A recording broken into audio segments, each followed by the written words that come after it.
Okay, so here I was just opening the bottles and taking off the tops and all of that.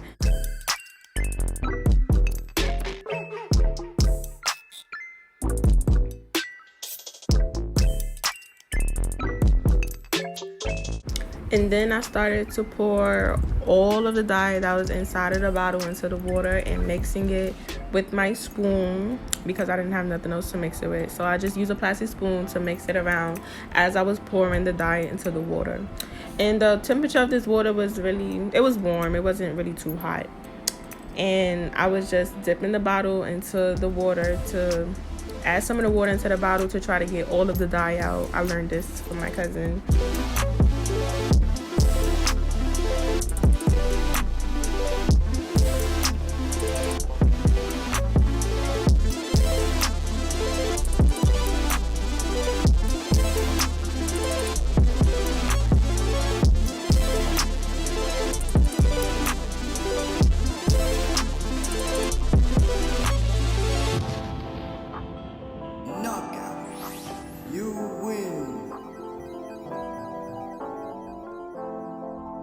And then I dipped the hair into the dye. I recommend that you wear gloves because look at my hands. It definitely did stain my hand a lot.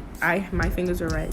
But I dipped the hair into the dye and I just kind of soaked it in. And then I started to play with it a little bit after.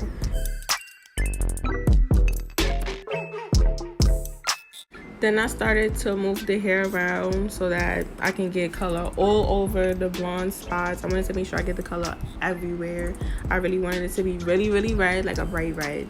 So I was re-dipping it, taking it out, re-dipping it, and all of that.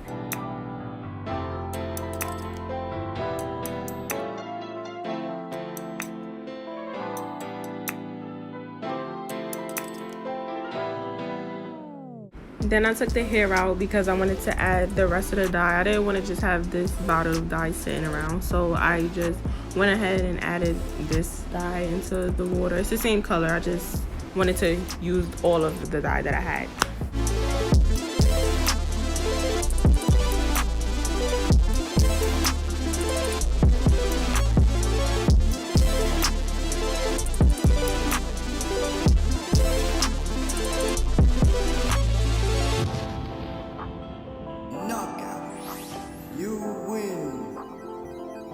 And then I just re-dipped the hair, basically doing the same thing that I did the first time around. So just follow those steps.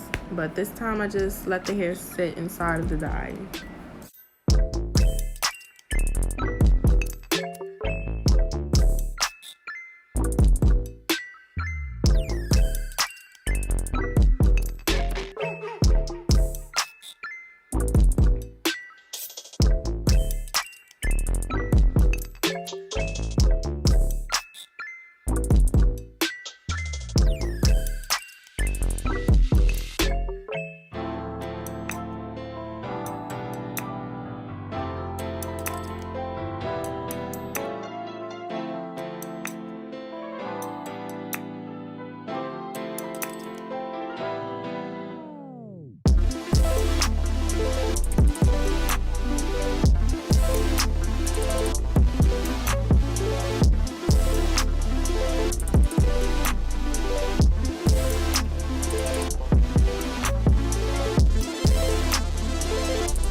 After about maybe like 3-4 minutes, I took the hair out, and this is the color that came with me dipping it into the dye 2 times. It was really bright. This was after I washed and conditioned the hair. I didn't record that process because it would have been too much to just record, but this is how it looks.